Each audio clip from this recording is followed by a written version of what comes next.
నిరుద్యోగ సమస్యపై అసెంబ్లీలో దుమారం రేగింది. టీఆర్ఎస్ కాంగ్రెస్ పంచ్ డైలాగులు పేలాయి. కాంగ్రెస్ సభ్యుడు భట్టి విక్రమార్క చేసిన కామెంట్స్ పై మంత్రి కేటీఆర్ తనదైన స్టైల్లో రియాక్ట్ అయ్యారు. ఇష్యూ నిరుద్యోగం నుంచి ఫ్యామిలీ పాలిటిక్స్ వైపు వెళ్లడంతో సభలో వెదర్ హీట్ ఎక్కింది.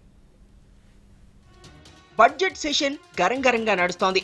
అధికార ప్రతిపక్షాల మధ్య కౌంటర్ వార్ కంటిన్యూ అవుతోంది. సర్కారు హామీల మొదలు ప్రభుత్వ పథకాలపై అటాక్ చేస్తోంది కాంగ్రెస్. ఈ టైంలో కాంగ్రెస్ సీనియర్ సభ్యుడు మల్లు భట్టి విక్రమార్క, మంత్రి కేటీఆర్లు మాటల తూటాలు పేల్చుకున్నారు. ఇక ఈరోజు అసెంబ్లీ సమావేశాలు స్టార్ట్ అయ్యాయి. ఇప్పుడు లైవ్ లో చూద్దాం. రామచంద్ర రెడ్డి గారు, రాజాసింగ్ గారు అడిగిన ప్రశ్న, ప్రభుత్వ పాఠశాలలో ఉపాధ్యాయుల హేతుబద్ధీకరణ చేపడుతున్న విషయం వాస్తవమేనా అని అడిగినారు. వాస్తవమే అధ్యక్ష. అందుకు పాటించే మార్గదర్శక సూత్రాలు ఏమిటి అని అడిగినారు. అయితే ఈ హేతుబద్ధీకరణ కొరకు మనం 27/9/2014 జీవో జారీ చేయడం జరిగింది అధ్యక్ష. జీవో 6 ద్వారా మార్గదర్శక సూత్రాలు జారీ చేసినాం. వాటి సూత్రాలు ఏంటంటే అధ్యక్ష, ఈ విద్యా హక్కు చట్టం 2009 ప్రకారం రాష్ట్రీయ మాధ్యమిక శిక్షా అభియాన్ నిబంధనల మేరకు ఉపాధ్యాయులు విద్యార్థుల నిష్పత్తితో ఇది చేయాలి అని చెప్పి మనకు అక్కడి నుంచి ఆదేశాలు ఉన్నాయి అధ్యక్ష. దీని ప్రకారం ప్రాథమిక పాఠశాలల్లో 1:30, ప్రాథమిక ఉన్నత పాఠశాలల్లో 1:35, ఉన్నత పాఠశాలలో అది మనం పెట్టుకుంది ఇక్కడ 1:40 అనేది. ఈ పద్ధతి ప్రకారం చేయాలని చెప్పి, అదేవిధంగా జిల్లా కలెక్టర్ చైర్మన్గా ఇంకా ఇతర 5 అధికారులతో కూడిన కమిటీ హేతుబద్ధీకరణ చేయాలని చెప్పి నిర్ణయం చేయడం జరిగింది అధ్యక్ష. దీని ప్రకారం ఏంటంటే, అంటే ఇది ఈ సంవత్సరమేని కాదు, గతంలో కూడా 2012లో కూడా ఒకసారి చేయడం జరిగింది. ప్రతి సంవత్సరం చేయాలి. వాస్తవానికైతే విద్యార్థులు స్కూళ్ళ నుంచి వెళ్ళిపోతున్న సంఖ్య, మళ్ళీ చేరుతున్న సంఖ్యను బట్టి చేయాల్సి ఉంటుంది అధ్యక్ష. అయితే ఇది ప్రతి సంవత్సరం కూడా ఏంటి అంటే, సెప్టెంబర్ మాసం అయిపోయిన తర్వాత విద్యార్థుల సంఖ్యను పరిగణలోకి తీసుకోవడం జరుగుతుంది అధ్యక్ష. ఎందుకనంటే అప్పటి వరకు విద్యార్థులు ఒక చోటు నుంచి ఇంకొక చోటికి, ఒక స్కూల్ నుంచి ఇంకొక చోటికి వివిధ కారణాల చేత మారే అవకాశం ఉంటుంది. తల్లిదండ్రులు మారేదాన్ని బట్టి పిల్లలు కూడా సెప్టెంబర్ మాసం అయిపోయిన తర్వాత అక్టోబర్ మొదటి రోజు నుండి ప్రామాణికంగా తీసుకొని విద్యార్థులను లెక్కించి దాని ప్రకారం ఈ రేషనలైజేషన్ అనేది చేపట్టాల్సి ఉంటుంది అధ్యక్ష. అదే పద్ధతిలో మళ్ళీ స్కూళ్ళను కూడా పరిగణలోకి తీసుకొని ఈ రేషియో ప్రకారం కొంత తక్కువ ఉన్నప్పటికీ కూడా విద్యార్థులు ఈ మనం scheduled area, scheduled tribes area ఏదైతే గుర్తిస్తున్నామో ఆ ప్రాంతాలలో 15 మంది విద్యార్థులు ఉన్నా సరే పాఠశాల కొనసాగించాలి, అక్కడ కూడా ఉపాధ్యాయులు నియమించాలనేది కూడా ఇంకొకటి కూడా మనం పెట్టుకున్నాం. ఈ వీటి ప్రకారం తక్కువగా ఉన్న అస్సలు విద్యార్థులు లేకుండా ఉన్న పాఠశాలల్ని కిలోమీటర్ పరిధిలో ఉన్న పాఠశాలలో కలపాలని చెప్పి నిర్ణయం తీసుకోవడం జరిగింది అధ్యక్ష. అదేవిధంగా గతంలో అవసరాలను బట్టి ఒకే ప్రాంగణంలో కూడా 2-3 పాఠశాలను ఏర్పాటు చేయడం జరిగింది అధ్యక్ష. ఆ రోజు ఉండే విద్యార్థుల సంఖ్యను బట్టి అది ఏర్పాటు చేస్తారు అధ్యక్ష. ఆ తర్వాత హైయర్ క్లాస్ అయిపోయిన తర్వాత విద్యార్థులు వెళ్ళిపోవడం, మళ్ళీ మొదటి క్లాసులో తక్కువ చేరడం, ఇట్లా లేదా మొదటి క్లాసులో ఎక్కువ మంది చేరి పై తరగతి నుంచి ఎక్కువ మంది వెళ్ళిపోవడం జరిగి అవసరం ఉన్న చోటికి మళ్ళీ ఉపాధ్యాయులను ఇవ్వడం అనేది దాంట్లో ఉంటుంది అధ్యక్ష. అదేవిధంగా ఈ ఎక్కువ ఉండి ఉన్న ఉపాధ్యాయులు, అవసరాన్ని మించి ఉన్న ఉపాధ్యాయులు ఉన్న చోటు నుంచి అవసరం మళ్ళీ ఏర్పడ్డ ఉపాధ్యాయులు ఖాళీలను గుర్తించి వీలైనంత మేరకు అదే మండలంలో వీలైనంత దగ్గర పాఠశాలలో కూడా వారిని అడ్జస్ట్ చేయాలని చెప్పేసి కూడా మనం పెట్టుకున్న ఈ సూత్రాల్లో ఒకటి ఉంది అధ్యక్ష. దాంట్లో కూడా ఉన్న దాంట్లో జూనియర్, అందరికంటే జూనియర్ ఉన్న వాళ్ళను తీసి పక్కకు పంపించాలి అనేది కూడా మనం పెట్టుకున్న ఈ ముఖ్యాంశాల్లో ఒకటి ఉంది అధ్యక్ష. ఈ దీంట్లో ప్రత్యేకించి ఈ వికలాంగులు, వితంతువులు లేదా దీర్ఘకాలికమైన అనారోగ్యంతో బాధపడుతున్న వాళ్ళు ఎవరైతే ఉన్నారో వాళ్ళకు కూడా మొదటి ప్రాధాన్యత ఇచ్చి వీలైనంత మేరకు వాళ్ళు వాళ్ళకు రెసిడెన్స్ అందుబాటులో ఉండే దగ్గరలో ఉండే పద్ధతుల్లోనే మానవతా దృక్పథంతో అట్లా అడ్జస్ట్ చేయాలని చెప్పి కూడా మనం దీన్ని పెట్టుకోవడం జరిగింది అధ్యక్ష. మనం వీలైనంత మేరకు ఈ 19 అంతకన్నా తక్కువ ఉన్న స్కూళ్ళను గుర్తించి అది కూడా ఎస్సీ ఎస్టీ ప్రాంతాలుగా గుర్తించబడిన చోట కాకుండా మిగతా చోట్లలో ఉన్నప్పుడు మాత్రమే కిలోమీటర్ లోపల ఉన్న స్కూళ్ళకు వాళ్ళు మార్చాలి అనేది ఇది మనం ప్రాథమిక ఉన్నత పాఠశాలలో పెట్టుకుంది 19, ఉన్నత పాఠశాల పెట్టుకున్న సంఖ్య 75 అధ్యక్ష. ఇట్లా ఇవి మనం కొన్ని మార్గదర్శక సూత్రాలను పెట్టుకొని రేషనలైజేషన్ చేయడం జరుగుతుంది అధ్యక్ష. అయితే ఇది వాస్తవానికి ఏంటి అంటే అధ్యక్ష, సెప్టెంబర్ తర్వాత మనకి ఎక్కడెక్కడ ఏ స్కూల్లో ఎంత స్ట్రెంత్ ఉంది, ఎన్ని సెక్షన్స్ ఉన్నాయి, సబ్జెక్ట్ టీచర్స్ ఎంత మేరకు అవసరం పడుతూ ఉన్నారు, మనం అనుకున్న రేషియో ప్రకారం మనకు ఆర్టీఏ ఇచ్చిన ఆదేశాల ప్రకారం మనం నిర్ణయించుకున్న సూత్రాల ప్రకారం ఎంత మేరకు ఉంటుందనే దాన్ని బట్టి నిర్ణయించుకోవాలి. కాబట్టి వీటిని అన్నీ కూడా లెక్కలు తీసుకొని జనరల్గా వేసవి సెలవుల్లో అప్పుడు మాత్రమే అమలు చేయడం జరుగుతుంది అధ్యక్ష. అంటే మళ్ళీ విద్యా సంవత్సరానికి ఇవన్నీ కూడా అమలు అయ్యేటట్లుగా మనం చేస్తాం అధ్యక్ష. గతం నుంచి ఉన్న ప్రాక్టీస్ కూడా ఇదే అధ్యక్ష. ఆ విధంగా చేయాలనేది ఇప్పుడు కూడా అదే విధానాన్ని మనం కొనసాగిస్తున్నాం అధ్యక్ష.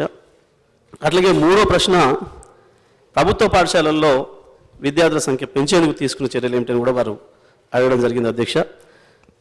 జనరల్గా సాధారణమైన పద్ధతుల్లో అయితే ప్రతి సంవత్సరం కూడా విద్యా సంవత్సరం ప్రారంభం కాగానే ఈ చదువుల పండుగ అనే కార్యక్రమాన్ని తీసుకొని గ్రామాలలో టీచర్లు పిల్లలు అందరూ కలిసి కొంత ర్యాలీలు అవి చేయడం ద్వారా, ఇంకా స్కూళ్ళలకు పంపకుండా విద్యార్థులు కనిపిస్తే వాళ్ళని కూడా తీసుకొచ్చుకోవడం, స్కూళ్ళలో చేర్పించుకోవడం అనేది మామూలుగా జరుగుతున్న ప్రక్రియ అధ్యక్ష.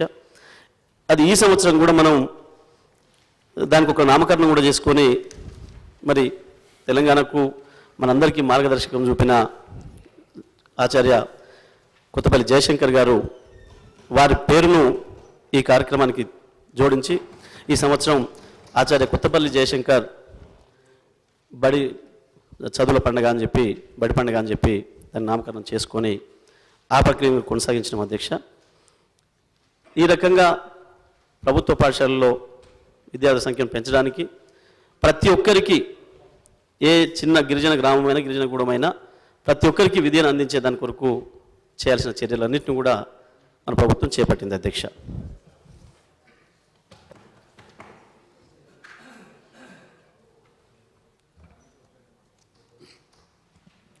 అధ్యక్ష, సమైక్య రాష్ట్రంలో వెనుకబడ్డ తెలంగాణ ప్రాంతంలో, ముఖ్యంగా గ్రామీణ ప్రాంతాల్లో, పేద బస్తీలలో విద్యకు నోచుకోకుండా ఏ రకంగా తెలంగాణ ప్రాంత బిడ్డలు అభివృద్ధిలో భాగస్వామ్యం కాలేదనే విషయాన్ని మనం తెలుసుకొని, ఏ బంగారు తెలంగాణ కోసం మనం బాటలు వేయాలనుకుంటున్నామో ఆ బంగారు తెలంగాణ కోసం మన పిల్లల్ని బంగారు బిడ్డలుగా తయారు చేస్తే కానీ మన స్వప్నం అనేది సాకారం కాదనే విషయాన్ని నేను మీ ద్వారా ప్రభుత్వ దృష్టికి తీసుకొస్తూ, గత ప్రభుత్వాలు చేసినటువంటి తప్పిదాలను, హేతుబద్ధీకరణ అనేటువంటిది ప్రతి ఏటా ఆ ప్రభుత్వాలు చేశాయి కాబట్టి మనం చేయాలనే ఆలోచన అది ఏమాత్రం కూడా సరైనది కాదు. ఎందుకంటే ఆ ప్రాంతాల్లో స్థానిక సంస్థలకు కూడా విద్యాలయాలు నడిపించేటువంటి వెసులుబాటు ఆ ప్రాంతంలో ఉంది. Even municipalities can run their own schools Andhra ప్రాంతంలో. దురదృష్టవశాత్తు తెలంగాణ ప్రాంతంలో ఇక్కడ మున్సిపాలిటీస్ కానీ స్థానికంగా ఉండేటువంటి లోకల్ బాడీస్ పట్టణ ప్రాంతాల్లో పాఠశాలలు నడిపించేటువంటి సౌకర్యం దురదృష్టవశాత్తు మనకు కలగలేదు. తద్వారా ఈరోజు ఇంతకుముందు చెప్పినట్టుగా నిరక్షరాస్యత తెలంగాణలో ఇంత పెద్ద ఎత్తున కొనసాగడం నేను బడ్జెట్ స్పీచ్లో కూడా చెప్పాను. ఆర్థిక మంత్రి గారు చాలా విద్యారంగం మీద పెట్టే ఖర్చు అంతా కూడా అది మానవ వనరుల అభివృద్ధి కోసమని వారు చెప్పారు. కాబట్టి నేను మంత్రి గారి దృష్టికి ప్రధానంగా తీసుకెళ్లేది. ఇవాళ మీరు రేషనలైజేషన్ పేరు మీద ఏదైతే ఈ ప్రయత్నం గత ప్రభుత్వాలు చేశాయి, ఆనవాయితీగా జరుగుతుంది కాబట్టి ఆనవాయితీ పాలన మనకు కొనసాగించాల్సిన అవసరం లేదనే విషయాన్ని కూడా మనం గమనించాలి. దీనివల్ల జరిగినటువంటి అనర్థాలు 2011లో మీరు చెప్పినట్టుగా ఉన్నత పాఠశాలలో ఈ యొక్క రేషనలైజేషన్ ప్రక్రియ కొనసాగింది. ఏ ఉద్దేశంతోనైతే ప్రస్తుత 2011 గత సంవత్సరం 2013లో బహుశా ప్రైమరీ అనుకుంటాను 2011 అయితే ఏ ఉద్దేశంతోనైతే ప్రభుత్వాలు కానీ సంస్థలు కానీ పాఠశాలలు నెలకొల్పారో ప్రభుత్వ సంస్థల ద్వారా ఆ పాఠశాలలు పటిష్టం చేయడానికి, కొనసాగేదానికి, దాన్ని బలోపేతం చేయడానికి, ఆ పాఠశాలను విద్యార్థులను ఆకర్షించుకునేదానికి ఇతరత్ర ఇంకా ఏ ప్రయోగాలు చేస్తే, ఏ ప్రయత్నాలు చేస్తే సంఖ్య పెరుగుతుందో అనేది చూడాలి తప్పితే టీచర్ల నియామకాలు పూర్తయిపోయినాయి, పాఠశాలలు కొనసాగుతున్నాయి, సంఖ్య లేదని నెపంతో ఈరోజు రేషనలైజేషన్ అంటే ఇది ఒక తిరోగమన చర్యగా మనము భావించాల్సి వస్తుంది. మంత్రి గారు చెప్పారు గొప్పగా, ఆచార్య జయశంకర్ గారి యొక్క పేరు మీద బడిబాట కొనసాగుతుంది.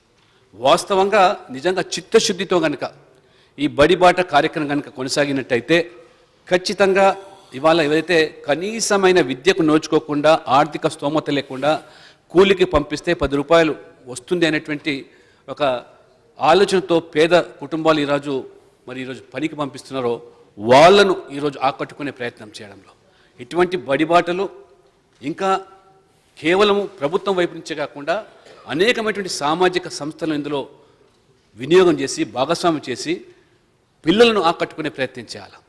లేనట్లయితే ఇవాళ పాఠశాలలో సంఖ్య తక్కువతో ఉంది కాబట్టి టీచర్లు ఎక్కువగా ఉన్నారనేది రేషనలైజేషన్ చేసి టీచర్లను పంపించేసి ఇవాళ విద్యార్థులకు ఒకవేళ మీరు చెప్పినట్టుగానే 19 మంది కంటే సంఖ్య తక్కువ ఉన్నట్టయితే అది ప్రాథమిక పాఠశాల, 20 మంది కంటే తక్కువ ఉన్నట్టయితే ప్రాథమిక పాఠశాల, 1 కిలోమీటర్ దూరంలో ఆ పిల్లలను మళ్ళీ మీరు ఆ పాఠశాలకు పంపిస్తామని, టీచర్లు అవసరం ఉన్న చోట మిగతా ఈ టీచర్లందరూ కూడా అక్కడ బదిలీ చేస్తామని, ఇది మంచిది కాదు. ఇది నేనేమంటున్నా అంటే ఇవాళ నాకున్న సమాచారం మేరకు సబ్జెక్ట్ టు కరెక్షన్ ఇవాళ 20 మంది విద్యార్థుల కంటే తక్కువగా మన రాష్ట్రంలో 2500 పై చిలుకు ప్రాథమిక పాఠశాలలు ఉన్నాయి. అంటే ఈ 2500 ప్రాథమిక పాఠశాలలు అంటే 19 మంది, 18 మంది, 15 మంది ఉన్న పిల్లలందరినీ మీరు 1 కిలోమీటరు దూరంలో ఉంటే, అందుబాటులో ఉంటే ఆ పాఠశాలకు పిల్లలు పంపిస్తారు, బదిలీ చేస్తారు. అక్కడ టీచర్లను తీసేసి ఇంకో పాఠశాలకు మీరు నియమింపజేసే ప్రయత్నం చేస్తారు. జరిగేది ఇవాళ ఏ ప్రాంతంలో అందుబాటులో ఉంటేనే మనం ఇవాళ విద్యార్థులను ఇంకా ఆకట్టుకోలేని పరిస్థితి వస్తూ ఉన్నప్పుడు ఇంకా ప్రయత్నాలు జరగాలి తప్పితే మనము నిరాశ చెంది పిల్లలు చదువుకోవడానికి వస్తలేరు కాబట్టి ఈ గ్రామం నుంచి ఇంకో పక్క గ్రామం పంపించేటువంటి ప్రక్రియ మంచిది కాదు. అదే రకంగా 20 మంది కంటే తక్కువగా ఉండేటువంటి విద్యార్థులు అప్పర్ ప్రైమరీ స్కూల్స్ ఇవాళ 760 పైగా ఇవాళ అప్పర్ ప్రైమరీ స్కూల్స్ ఉన్నాయి 20 మంది కంటే. అంటే ఈ 760 పాఠశాలలు కూడా మనం పూర్తిగా మూసివేయాల్సిందే. అదే రకంగా హై స్కూల్ స్టూడెంట్స్ 75 స్టూడెంట్స్ కంటే తక్కువగా ఉంటే మీరు రేషనలైజేషన్ కింద టీచర్లను ఇంకో ప్రాంతానికి బదిలీ చేసి ఈ పిల్లలను మళ్ళీ ఇంకొక హై స్కూల్కు మీరు అందులో విలీనం చేసే పరిస్థితి. ఈ రకంగా చూసినట్టయితే 4213 పాఠశాలలు మూతపడే పరిస్థితి వస్తుంది. అంటే 213 పాఠశాలలు మూతపడితే అక్కడ ఏ ఉద్దేశంతోనే పాఠశాలలు నెలకొల్పారో ఆ ఉద్దేశం నెరవేర్చకపోతే దాన్ని నెరవేర్చే ప్రయత్నాలు చేయాలి తప్పితే ఇవాళ మనం వచ్చి 5 మాసాలైంది. ఎందుకు నిరాశపడాలా? ఎందుకు మనం వెనుక్కుపోవాలా? అందరం కలుద్దాం, పనిచేద్దాం, పిల్లల్ని రప్పించే ప్రయత్నం చేస్తాం. ఇది మీ బాధ్యత కాదు, మా బాధ్యత కూడా నేను ఫీల్ అవుతున్నాను. As a peoples representative I definitely do feel it is also my responsibility. తప్పకుండా ఆ ప్రయత్నం చేస్తాం. కానీ దయచేసి మీరు ఈ చర్యలు మానుకోండి.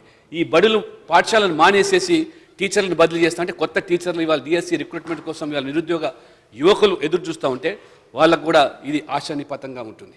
దయచేసి ఈ రకంగా మరి మీరు ఇవాళ దాదాపుగా అన్ని టీచర్ల సంఘాలన్నీ కూడా దీన్ని విభేదిస్తూ ఉన్నాయి.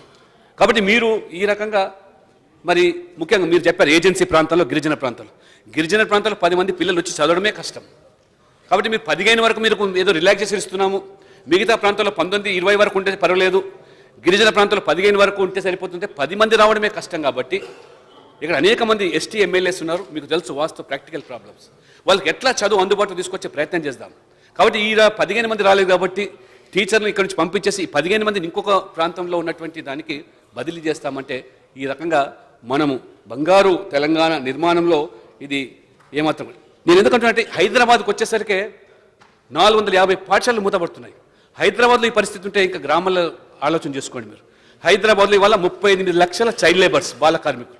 వాళ్ళు ఏ రకంగా ఈ బడిలోకి తీసుకొచ్చే ప్రయత్నం చేద్దాం, అందరం కలిసి ప్రయత్నం చేద్దాం. దానికోసం ఆలోచన చేయండి. ఇవాళ పని చేస్తూ ఉండే పిల్లలకు 38 లక్షలు ఉన్నారంటే బాల కార్మికులు, వాళ్ళ హక్కులు కాపాడాల్సిన బాధ్యత మనది. పిల్లల హక్కులు కాలరాచేటువంటి వ్యవస్థ మనకి సమాజం కోరుకోవట్లేదు. కాబట్టి దయచేసి మంత్రి గారు పునః ఆలోచన చేయాలి. ఎప్పటివరకు అయితే ఒక విద్యావంతులతో కూడుకున్న తెలంగాణ నిర్మాణం కాదో మనం కోరుకునేటువంటి ఆశించేటువంటి బంగారు తెలంగాణ సాధ్యం కాదు. కాబట్టి ఈ GO 6 ఏదైతే ఉందో దాన్ని మళ్ళీ మీరు పునరాలోచన చేసి మార్పులు చేసి ఈ రేషనలైజేషన్కి ఇంకా మీరు కాకుండా ఒక 2 సంవత్సరాలు చూడండి, మనం అందరం ప్రయత్నం చేద్దాం. అప్పుడు ప్రయత్నం చేసి మీరు అనుకున్నటువంటి లక్ష్యం నెరవేరకపోయినట్టయితే ఖచ్చితంగా అప్పుడు మళ్ళీ 2 సంవత్సరాల తర్వాత మనం ఆ రకంగా రేషనలైజేషన్ గురించి ఆలోచిస్తాం. కాబట్టి దయచేసి మంత్రి గారు ఒక సహృదయంతో ఆలోచన చేసి పేద వర్గాలు, బలహీన వర్గాలు, దళితులు, అదే రకంగా వెనుకబడ్డ వర్గాలకు వీళ్ళ విద్య చాలా దూరంగా ఉంటుంది కాబట్టి వాళ్ళని విద్యావంతులు చేసే కార్యక్రమంలో ఈ ప్రభుత్వం దోహదపడాలని కృషి చేయాలని చెప్పి ప్రధానంగా ఈ ప్రభుత్వాన్ని మీ ద్వారా మంత్రి గారిని నేను విజ్ఞప్తి చేస్తున్నాను. ప్రభాకర్ గారు అందరు కలిపి ఒకసారి అధ్యక్ష, చాలా ముఖ్యమైనటువంటి ప్రశ్న అధ్యక్ష. ఇది గౌరవ మంత్రి గారు కొన్ని విషయాలు చెప్పారు. ఈ మధ్య నేను ఎన్నికైనటువంటి తర్వాత అధ్యక్ష మా నియోజకవర్గంలో విద్యా దర్బార్ అని చెప్పని నేను పెట్టి ఉన్నతాధికారులని నా నియోజకవర్గంలో ఉన్నటువంటి ప్రాథమిక ఉన్నత పాఠశాలలకు సంబంధించినటువంటి హెడ్ మాస్టర్లు, విద్యా కమిటీలు వీళ్ళందరినీ కూడా నేను పిలిచాను అధ్యక్ష. సమావేశం నిర్వహించాం. గత 3 సంవత్సరాల నుంచి ఒక్కొక్క పాఠశాలలో ఉన్నటువంటి ఒక అటెండెన్స్ ఎట్లా తగ్గిపోతూ ఉంది ఒకటి, దాంతోపాటు ఉత్తీర్ణత శాతం ఎలా తగ్గిపోతూ ఉంది అన్నటువంటి విషయాలతో పాటు మధ్యాహ్న భోజనం యొక్క అమలు తీరుకు సంబంధించినటువంటి విషయాన్ని కూడా సమీక్షించడం జరిగింది అధ్యక్ష. ఈరోజు ముఖ్యంగా వేసినటువంటి ఒక ప్రశ్నకు సంబంధించినటువంటి విషయంలో కూడా అన్ని పాఠశాలల్లో కూడా టీచర్ల కొరత చాలా తీవ్రంగా ఉంది అధ్యక్ష. మరి ఒకవైపున డిఎస్సికి సంబంధించినటువంటి ఒక ప్రతి ఇయర్ కూడా మనం పరీక్షలు నిర్వహిస్తూ నియామకాలు జరుపుతూ పోతే ఇలాంటి పరిస్థితి ఉత్పన్నం అవుతుందని చెప్పని నేను భావించడం లేదు అధ్యక్ష. మరి మీ ద్వారా నేను గౌరవ మంత్రి గారికి విన్నపం చేసుకుంటున్నాను. ప్రతి సంవత్సరం కూడా డిఎస్సి పరీక్షలు నిర్వహించాలని, నియామకాలు జరపాలని. దాంతోపాటుగా ప్రైవేటు పాఠశాలలు ఒకే గల్లీలో 3 ఉంటాయి అధ్యక్ష. పోటీలు పడి మరి సంఖ్యను కూడా విద్యార్థులను పెంచుకుంటా ఉన్నారు. ఆ రకంగా వాళ్ళు ప్రమాణాలను కూడా పాటిస్తూ ఉన్నారు. మరి అదే మన ప్రభుత్వ పాఠశాలలకు సంబంధించినటువంటి విషయంకి వచ్చేసరికి ఒకవైపున మనం ఉచితంగా విద్యను అందిస్తున్నాం, ఇంకొక వైపున ఉచితంగా డ్రెస్సులు ఇస్తున్నాం, ఇంకొక వైపున మధ్యాహ్నం భోజనం పథకం కూడా అందిస్తున్నాం అధ్యక్ష. దీంతోపాటు ఫ్రీ బుక్స్ కూడా ఇస్తున్నాం అధ్యక్ష. మరి పేద బీద బడుగు దళిత గిరిజన మైనారిటీ వర్గాలకు సంబంధించినటువంటి విద్యార్థులను కూడా దీంట్లో మనం చేర్పించుకొని వాళ్ళల్లో ఉన్నత ప్రమాణాలు విద్యని బోధించాలని ప్రయత్నం చేస్తూ అటు ఇంగ్లీష్ మీడియం ఇటు తెలుగు మీడియం 2 కలిసి ఉన్నటువంటి పాఠశాలలు ఉన్నా కూడా విద్యార్థులు చేరటం లేదు అధ్యక్ష. అంటే ఇక్కడ ఉపాధ్యాయులు ఏ స్థాయిలో అయితే ఆ పాఠశాల యొక్క అభివృద్ధి కొరకు, విద్యార్థుల యొక్క ఉత్తీర్ణత కొరకు శక్తి వంచన లేకుండా ప్రయత్నించాలో అది ఇంకా పెంచవలసినటువంటి అవసరం ఉందని చెప్పి నేను భావిస్తున్నాను అధ్యక్ష. దాంతోపాటుగా విద్యార్థుల్లో కూడా అంటే ఒక ప్రభుత్వ పాఠశాల అనగానే ఒక రకమైనటువంటి ఒక దయనీయమైనటువంటి వాతావరణం ఆ పరిసర ప్రాంతాలని సందర్శించగానే మనకు కనబడుతుంది అధ్యక్ష. ఒకవైపున సుప్రీంకోర్టు ఆర్డర్ ఇచ్చి దేశంలో ఉన్నటువంటి ప్రతి పాఠశాలలో కూడా యూరినల్స్ ఉండాలని, అటు గర్ల్స్కి ఉండాలని, ఇటు బాయ్స్కి ఉండాలని, అట్లానే స్వీపర్ ఉండాలని, వాచ్మెన్ ఉండాలని ఆదేశించినప్పటికీ కూడా ఇంకా దాంట్లో మనం పూర్తి స్థాయిలో ముందుకు వెళ్ళలేకపోతున్నాం అన్నటువంటి విషయం మనకు కనబడుతున్నటువంటి అంశం అధ్యక్ష. వీటితో పాటు నా యొక్క నియోజకవర్గంలోనే వెస్లీ పాఠశాల అని ఒకటి ఉంది, గౌరవ మంత్రి గారికి దృష్టికి తీసుకొస్తున్నా. అది 7 పాఠశాల, 7 పోస్టులు కూడా ఉన్నాయి. బిల్డింగ్ శిథిలావస్థలో ఉంది, మా బిల్డింగ్ పడిపోయేటట్టుగా ఉంది, మీరు తీసుకొని ప్రభుత్వం నిర్వహించమని చెప్పని వారు కోరుతా ఉన్నారు. దాన్ని ఏమో పెండింగ్ లో ఇంకా ఉంది, అది కనుక పూర్తి చేస్తే కొంచెం మంచిదని చెప్పని ఈ సందర్భంగా కోరుకుంటూ ఇంకొక చిన్నమైనటువంటి విషయం అధ్యక్ష, తప్పకుండా ఈ పాఠశాల ప్రమాణాలు పెంచడంలో ఇది సరైన సమయం అధ్యక్ష. మార్చిలో పిల్లలు 10వ తరగతి పరీక్షలకు వెళ్తారు. చాలామంది ఇక్కడ గౌరవ సభ్యులందరూ కూడా ప్రభుత్వ పాఠశాలలో గ్రామీణ ప్రాంతాల్లో చదువుకున్నటువంటి వాళ్ళ అధ్యక్ష.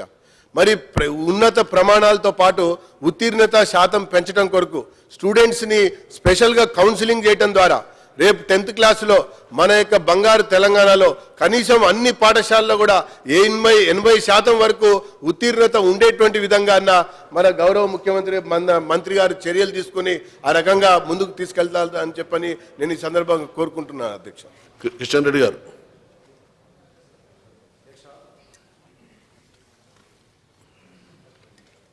ప్రభుత్వ పాఠశాలకు సంబంధించి నేను గత 10 సంవత్సరాలుగా మా కాన్స్టిట్యున్సీలో నిరంతరమైనటువంటి ప్రయత్నం చేశాను అధ్యక్ష. సుమారు 17 నూతన భవనాలు ఈ 10 ఇయర్స్లో స్వాతంత్రం వచ్చిన తర్వాత ఈరోజు నేను ఎమ్మెల్యే అయినంతవరకు కూడా 8 బిల్డింగ్లు ఉంటే ఈ యొక్క 10 సంవత్సరాల్లో 17 కొత్త బిల్డింగ్లు కట్టాను అధ్యక్ష.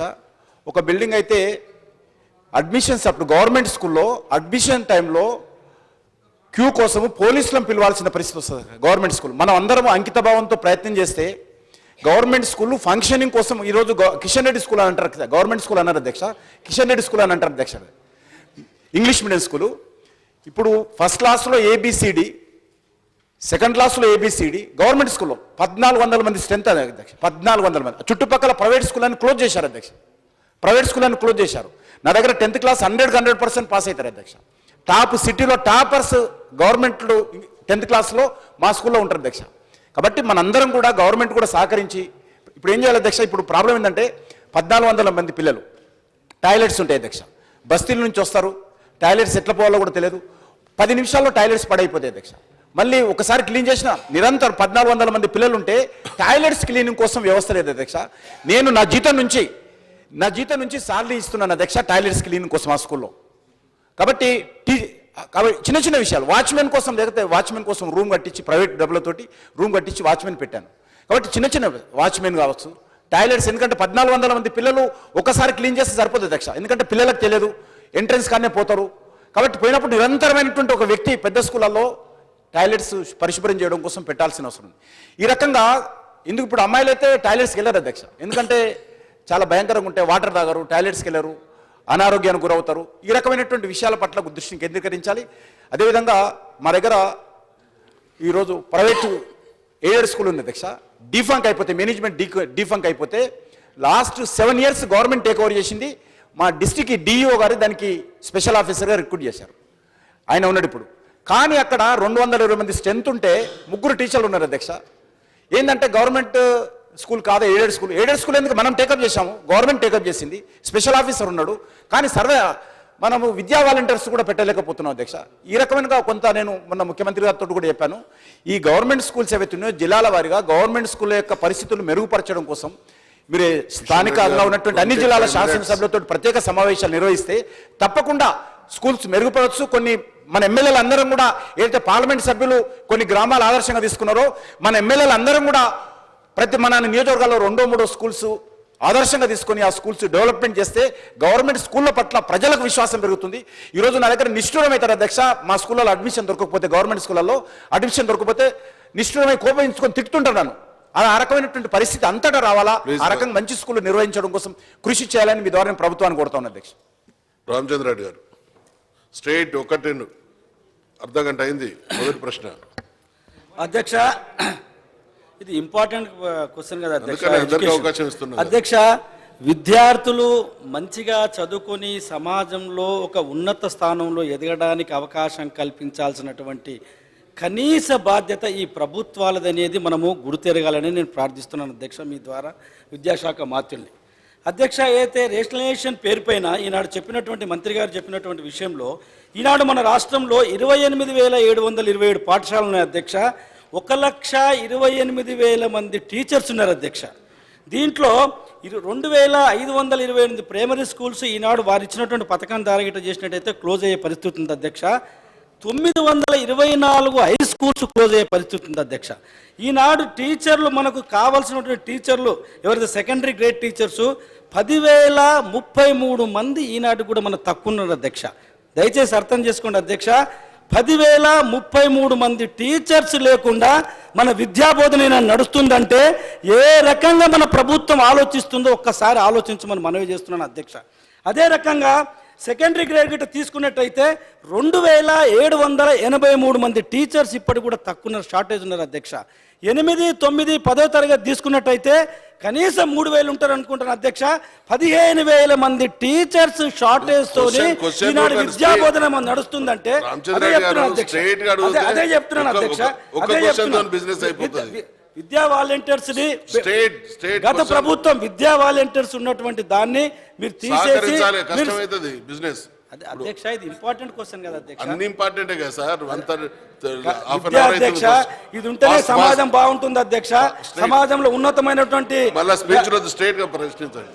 కాబట్టి అధ్యక్ష, ఈ రకమైనటువంటి ముఖ్యంగా మా మా మా సభ్యులు మా వాళ్ళు ఎవరైతే ఇప్పటిదాకా అడిగారో అధ్యక్ష, నా నియోజకవర్గంలో 11 ప్రభుత్వ పాఠ హై స్కూల్స్ ఉన్నాయి అధ్యక్ష. నేను కలెక్టర్ గారి దగ్గర మొన్న కూర్చుంటే నా కాన్స్టిట్యున్సీలో ఉన్నటువంటి సిటీ మొత్తంలో ఉన్నటువంటి 181 హై స్కూల్స్, ప్రైమరీ స్కూల్స్ కూడా మొత్తం కలిపితే ఈ మెయింటెనెన్స్ గురించి 280 కోట్ల యొక్క వాళ్ళు ప్రణాళికతో ప్రభుత్వానికి ఇవ్వడం జరిగింది అధ్యక్ష. ఇంతవరకు దాని మీద మాట్లాడినటువంటి ఆలోచన ఏది ఉన్నదని నేను ఇంతవరకు వాళ్ళు రాలేదని చెప్తున్నారు అధ్యక్ష. నో సెక్యూరిటీ గార్డ్స్ టాయిలెట్స్లో కిషన్ రెడ్డి గారు చెప్పినట్టు ఈ 11 స్కూల్స్లలో నేను అపాయింట్ చేస్తానని చెప్పని స్కూల్ హెడ్ మాస్టర్స్కి చెప్పి డిఓ గారు చెప్తే నాకు ఇంతవరకు పర్మిషన్ ఇవ్వడం లేదు అధ్యక్ష. ఒక్కొక్క స్కూల్కు ఇద్దరిద్దరు టాయిలెట్స్ క్లీన్ చేయడానికి, టాయిలెట్సే కాదు నీళ్లు లేవు, లైట్లు లేవు, ఫ్యాన్లు లేవు, ఫర్నిచర్ లేదు. ఇలాంటి పరిస్థితి హైదరాబాద్లో, గ్రేటర్ హైదరాబాద్లో నా నియోజకవర్గంలో అతి పెద్ద స్థానంలో ఉన్నటువంటి 2 ముఖ్యమంత్రులు, గవర్నర్ గారు, ఇలాంటి పెద్దలందరూ ఉన్నటువంటి నా నియోజకవర్గంలో ఈ పరిస్థితి ఉంటే కుగ్రామంలో ఉన్నటువంటి ఈ స్కూల్స్ ఏ రకంగా నడుస్తున్నాయో ఆలోచించమని మనవి చేస్తున్నాను అధ్యక్ష. కంప్యూటర్స్ కొన్ని కోట్ల రూపాయలు పెట్టి కంప్యూటర్స్ కొన్నారు అధ్యక్ష. దానికి ఇన్స్ట్రక్షన్స్ లేరు అధ్యక్ష. పవర్ అధ్యక్ష. Minister for education please time.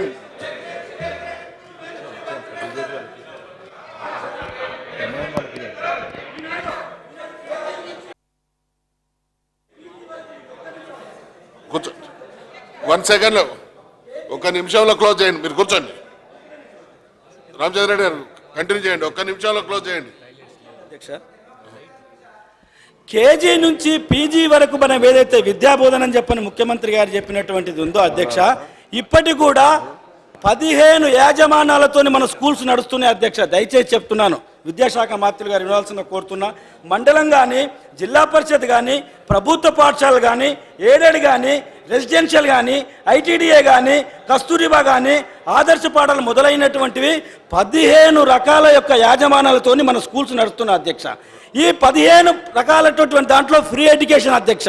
Intermediate free education మన ప్రభుత్వం, డిగ్రీకి మనం ఫ్రీ ఎడ్యుకేషన్. ఈనాడు ఏదైతే ఫీజు రియంబర్స్మెంట్ పేరు పైన మనం కొన్ని వేల కోట్ల రూపాయలు మనం చెల్లిస్తున్నామో అది కూడా ఫ్రీనే అధ్యక్ష. మరి కేజీ నుంచి పీజీ దాకా ఫ్రీ ఎడ్యుకేషన్ అంటే ఏంటి అధ్యక్ష? ఇది కానటువంటిదా? మన ప్రభుత్వం భరిస్తలేదా? మన ప్రభుత్వం చదివేదా?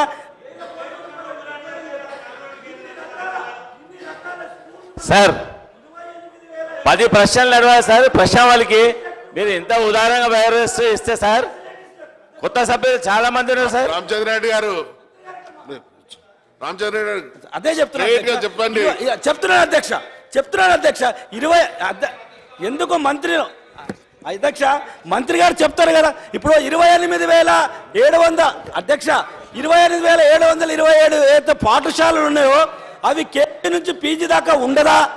Minister for education, minister for education, అధ్యక్ష ఒక్క నిమిషం please take your seats. Minister for education అధ్యక్ష, మీరు మాట్లాడుతున్నారు తర్వాత సప్లిమెంట్ ఏదంటే సభ్యులకు దయచేసి గౌరవ సభ్యులకు నేను సూచన చేసేది ఏంటంటే, మీరు ప్రశ్న ఏది వేసిందో దానికి సంబంధించి అనుబంధంగా ఎన్ని ప్రశ్నలు అయినా అడగండి, ఎంతమంది అడగండి చెప్తే కానీ వేరే దాంట్లో పోతున్నారు. దయచేసి డిబేట్ కాకండి. ఇంకొకటి టాయిలెట్స్కి సంబంధించిన ఇష్యూ దీంట్లో ఇస్తున్నారు, దానికి సంబంధించిన ప్రశ్న వేరే ఉంది, గౌరవ సభ్యులు ఇచ్చింది, దాన్ని అప్పుడు మాట్లాడుకోవచ్చు. ఇప్పుడు దీనికి రేషనలైజేషన్ సంబంధించింది, డ్రాప్అవుట్ సంబంధించిన విషయాలు ఉంటే మాట్లాడండి దయచేసి సభ్యులు ఎవరైనా. మినిస్టర్ గారు మీరు ఆన్సర్ చేయండి.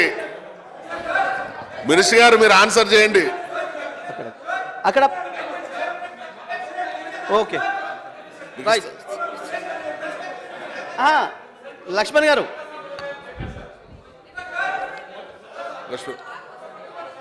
Please silence, please order. Raja గారు కూర్చోండి, కూర్చో. రవీంద్ర కుమార్ గారు, లక్ష్మణ్ గారు. ఇప్పుడు సంప్రదాయం ప్రకారంగా మేమేదైతే ప్రశ్న వేశామో ఆ ప్రశ్నలకు మంత్రి గారు సమాధానం పూర్తిగా ఇచ్చిన తర్వాత మిగతా సభ్యులకు కూడా అవకాశం ఇవ్వండి. లేకపోతే మేము అడుగుతా పోతుంటాం, అన్నిటికీ కలిసి ఒకటే సమాధానం చెప్తామంటే అది పద్ధతి కాదు sir. Let him give reply to our questions, then మీరు అందరికీ క్లారిఫికేషన్ ఇవ్వండి. సిగ్నేటరీస్ లక్ష్మణ్ గారు సిగ్నేటరీస్ అందరూ అయిన తర్వాత మినిస్టర్ గారు చెప్పండి, మేము అడిగిన దానికి ప్లీజ్ లక్ష్మణ్ గారు మినిస్టర్ గారే సమాధానం చెప్తున్నారు. తర్వాత మేము క్వశ్చన్. అధ్యక్ష గౌరవ సభ్యులు లక్ష్మణ్ గారు చేసిన సూచన మంచిది.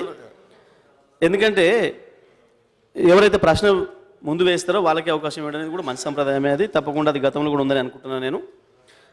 అయితే మిగతా ఎవరేసినా కూడా దానికి సంబంధించి దాని పరిమితిలో వేస్తే సంతోషం, కానీ వేరే డీవియేషన్కి పోతా ఉంది. ఈ ప్రశ్న వేసే సభ్యులు కూడా డీవియేషన్లో పోతున్నారు. అది నేను ఆ విషయం ప్రస్తావించిన. అధ్యక్ష, వాస్తవానికి సభ కిషన్ రెడ్డి గారు కానీ, లక్ష్మణ్ గారు కానీ, ప్రభాకర్ గారు కానీ మంచి విషయాలు ప్రస్తావించారు. సంతోషం. నేను వారికి ధన్యవాదాలు కూడా తెలియజేస్తా ఉన్నా. ఇంత బాధ్యతాయుతంగా ఒక ప్రభుత్వమే కాదు, మన ఎమ్మెల్యేలు ఇతర సభ్యులు అందరి బాధ్యత కూడా ఉంది ఈ విషయంలో అనే విషయంలో వారు ఆ స్ఫూర్తిని ఇచ్చినందుకు దాన్ని కొనసాగించాలని మిగతా సభ్యులు కూడా తీసుకోవాలని నేను అందరూ కూడా విజ్ఞప్తి చేస్తూ ఉన్నా. అయితే అధ్యక్ష, గౌరవ సభ్యులు లక్ష్మణ్ గారు మాట్లాడుతున్న సందర్భంలో ఈ టీచర్సు ఒప్పుకోలేదు, యూనియన్స్ వాళ్ళు వ్యతిరేకిస్తున్నారు అని చెప్పేసి అన్నారు.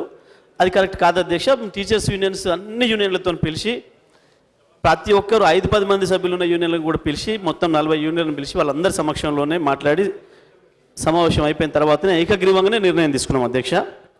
అది మొదటిసారి చరిత్రలో అట్లా చేయడం అనేది కూడా అధ్యక్ష మేము వచ్చిన తర్వాతనే మా ప్రభుత్వం. ఇంకొక విషయానికి సంబంధించి రేషనలైజేషన్ అంటే సభ్యులకు కొంచెం గందరగోళం ఉంది, నేను దాన్ని వివరించదలుచుకున్నాను అధ్యక్ష.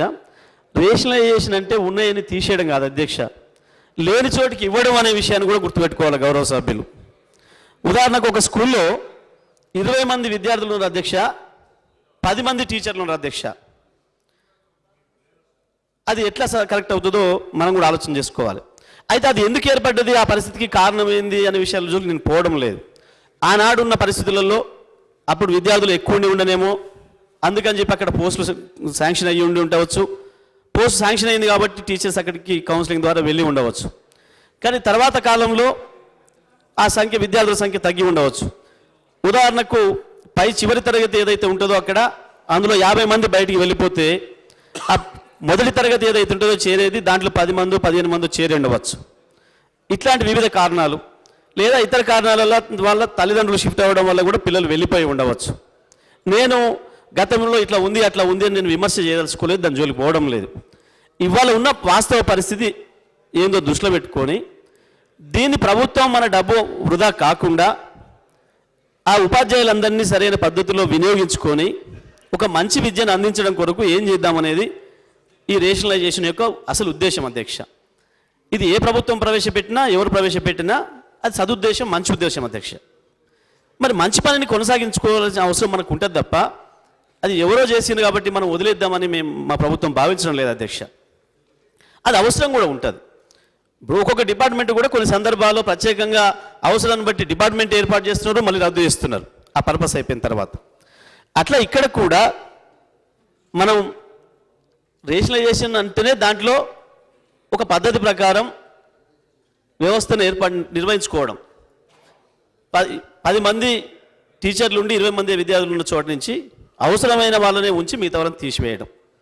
అది ఎక్కడికి పంపిస్తాం? ఎక్కడైతే పిల్లలు ఎక్కువ ఉండి 150 మంది పిల్లలు ఉండి 3-4 టీచర్లు ఉన్న పరిస్థితి ఉన్నదో అక్కడికి పంపిస్తాం అధ్యక్ష. అయితే నాకు కూడా కొంత ఆశ్చర్యకరంగానే కనిపించింది అధ్యక్ష. నేను విద్యామంత్రిగా బాధ్యతలు తీసుకోగానే నేను అధికారులందరూ పిలిపించి లెక్కలు తీసుకుంటే వాస్తవానికి ఆర్టీఐ యాక్ట్ ప్రకారం మనకు ఉండాల్సిందేమో రేషియో 1:30, 1:35 ఉంది. కానీ ఇవాళ మనకు యాక్చువల్గా ఉన్న టీచర్స్ 1:29 ప్రాథమిక పాఠశాలలో ఉన్నారు, 1:24 ప్రాథమిక ఉన్నత పాఠశాలలో ఉన్నారు.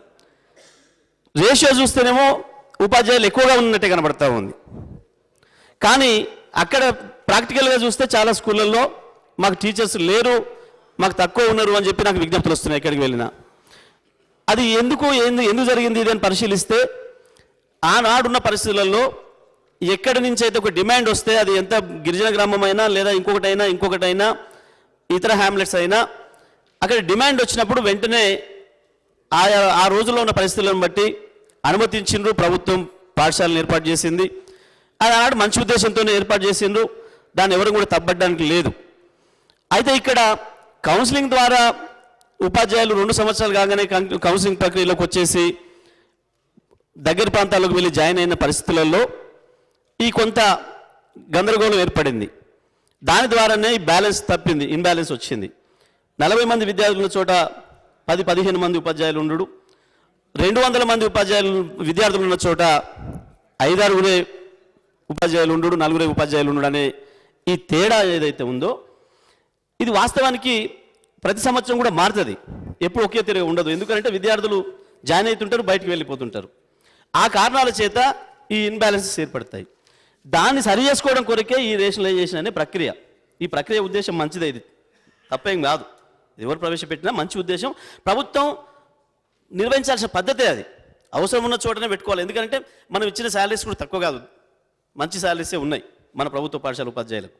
మరి ఒక్కొక్కరికి 40-50 వేల పైగా శాలరీస్ అందిస్తున్నప్పుడు వాళ్ళతో సరైన పని తీసుకోవాల్సిన బాధ్యత కూడా మన మీద ఉన్నది. సో అందుకని చెప్పే ఈ ప్రక్రియ ప్రారంభించిండ్రు. తప్పకుండా ఇది స్కూల్ మూసివేసేయడానికో లేదా టీచర్లు ఇంకే ఒక చోటు నుంచి ఇంకో ట్రాన్స్ఫర్ చేసుకోవడం కొరకు పెట్టింది కాదు. ఇది స్కూళ్ళను మంచిగా నడిపించుకోవడం కొరకు ఒక పద్ధతి ప్రకారం ప్రభుత్వ విద్య మీద ప్రజలకు విశ్వాసం కల్పించడం కొరకు చేసిన ప్రక్రియ తప్ప వేరే కాదు అధ్యక్ష. అట్లాగే మిత్రులు మాట్లాడుతూ హైదరాబాదులో వారు చెప్పిన కిషన్ రెడ్డి గారు వాస్తవం ఆ స్కూల్కి సంబంధించిన సమాచారం నా దగ్గర కూడా వచ్చింది. నేనే ఆనాడు భావించిన ఇది చాలా మంచి పద్ధతి ఉంది, అందరూ కూడా ఇట్లా పాటిస్తే బాగుండేదని. ఈ మధ్యకాలంలో కొంత ఇంగ్లీష్ మీడియం మీద ఏర్పడ్డ మోజు ఏదైతే ఉందో అది ప్రభుత్వ పాఠశాలని దెబ్బతీస్తున్న మాట వాస్తవం అధ్యక్ష. అయితే మనం కూడా మార్చుకోవాలి తప్పకుండా. ప్రభుత్వం అనేది డైనమిక్గా ఉండాలి, రోజు రోజుకు పాలసీలను మార్చుకుంటూ ఉండాలి, ప్రజల అవసరాలను బట్టి ప్రజల కోరికలను బట్టి మనం మారుతూనే ఉండాలి. అదే సందర్భంలో ఎట్లా కంట్రోల్ చేయాలి, ఎట్లా విలువల్ని పాటించాలి, ఎట్లా ఏందనేది. ఎందుకంటే అధ్యక్ష ఇప్పుడు గతంలో 5 సంవత్సరాలు నిండితేనే ప్రభుత్వ పాఠశాలలోకి తీసుకోవడానికి అవకాశం ఉంది. కానీ ఇప్పుడు మరి గౌరవ సభ్యులందరూ చెప్పినట్లుగా కూలీనాలు చేసుకునే వాళ్ళకు కూడా ఎంత కష్టమైనా సరే, ఒక పూట ఉపాసం ఉండైనా సరే అధిక ఫీజులు చెల్లించి ఇంగ్లీష్ మీడియం స్కూల్లోకి పోతున్నారు.